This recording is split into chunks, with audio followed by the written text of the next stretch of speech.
ಸಖತ್ ಖಾರ ಬಣ್ಣ ಮತ್ತು ರುಚಿ ಆಚಿ ಚಿಲ್ಲಿ ಪೌಡರ್. ಗೃಹಲಕ್ಷ್ಮಿ ಯೋಜನೆಯ ಹಣ ಫಲಾನುಭವಿಗಳ ಖಾತೆಗೆ ಸಕಾಲಕ್ಕೆ ಜಮಾ ಆಗದ ವಿಚಾರವಾಗಿ ಹುಬ್ಬಳ್ಳಿಯ ಶಾಸಕ ಮಹೇಶ್ ತೆಂಗಿನಕಾಯಿ ಅವರು ಸದನದಲ್ಲಿ ರಾಜ್ಯ ಸರ್ಕಾರದ ವಿರುದ್ಧ ತೀವ್ರ ವಾಗ್ದಾಳಿ ನಡೆಸಿದರು. ಸರ್ಕಾರದ ನಿರ್ಲಕ್ಷ್ಯ ಧೋರಣೆಯನ್ನ ಅಂಕಿ ಅಂಶಗಳ ಸಮೇತ ಶಾಸಕರು ಪ್ರಶ್ನೆ ಮಾಡಿದರು. ಯಾವುದೇ ಯೋಜನೆಯನ್ನ ಜಾರಿ ತರುವ ಮುನ್ನ ಅದರ ಸಾಧಕ ಬಾಧಕಗಳ ಬಗ್ಗೆ ಗಂಭೀರವಾಗಿ ಚರ್ಚೆ ಮಾಡಬೇಕು ಅಂತ ಎಚ್ಚರಿಕೆ ಕೊಟ್ಟಿದ್ದರು.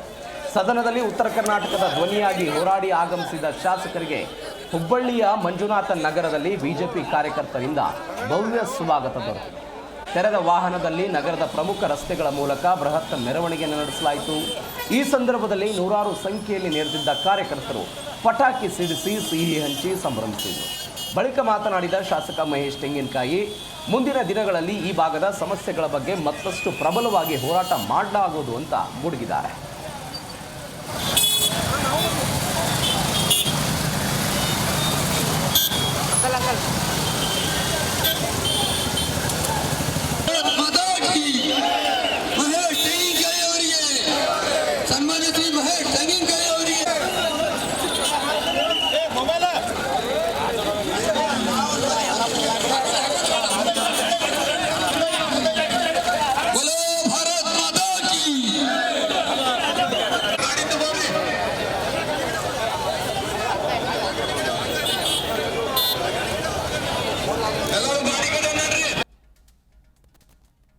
ಹೊರಗಿನ ಏನು ಬರುತ್ತೆ ಅವ್ರು ಇರ್ತಾರೆ.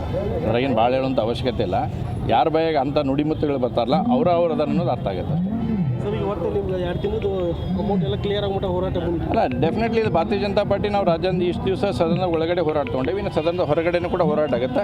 ಈಗ ನಾವು ಹೋರಾಟ ಮಾಡೋದಲ್ಲ, ಈ ರಾಜ್ಯದಲ್ಲಿ ಇರ್ತಕ್ಕಂಥ ಏನು 1,48,28 ಲಕ್ಷ ಜನ ಅದಾರಲ್ಲ, ಅವರೇನು ಸಚಿವರನ್ನ ಕೇಳ್ತಾರೆ ಹಾದಿ ಬೀದಿ ಒಳಗೆ ಊರಾಗ ಹೋದಾಗ ಅವರೇ ಕೇಳ್ತಾರೆ, ನಾವೇನು ಕೇಳುವಂಥದ್ದಿಲ್ಲ. ಆದರೆ ಭಾರತೀಯ ಜನತಾ ಪಾರ್ಟಿ ಇದನ್ನು ಒಂದು ತಾರ್ಕಿಕ ಅಂತ ತೆಗೆದುಕೊಂಡು ಹೋಗೋರಿಗೂ ನಾವು ಸುವರ್ಣ ಕುದುರುತ್ತಾ ಪ್ರಶ್ನೆ. ಒಂದು ಮಾತು ಹೇಳ್ತಾರೆ ನೀವು ವಿಮಾನಗಳು ಚಳಿಗಾಲದ ಅಧಿವೇಶನ ಕಾಂಗ್ರೆಸ್ ಚಳಿ ಬಡಿಸಿದ ಮಹೇಶ್ ತೆಂಗಿನಕಾಯಿ ಯಾರ ಬಾಯಾಗ ಏನು ಬರುತ್ತೆ ಅವ್ರು ಇರ್ತಾರೆ.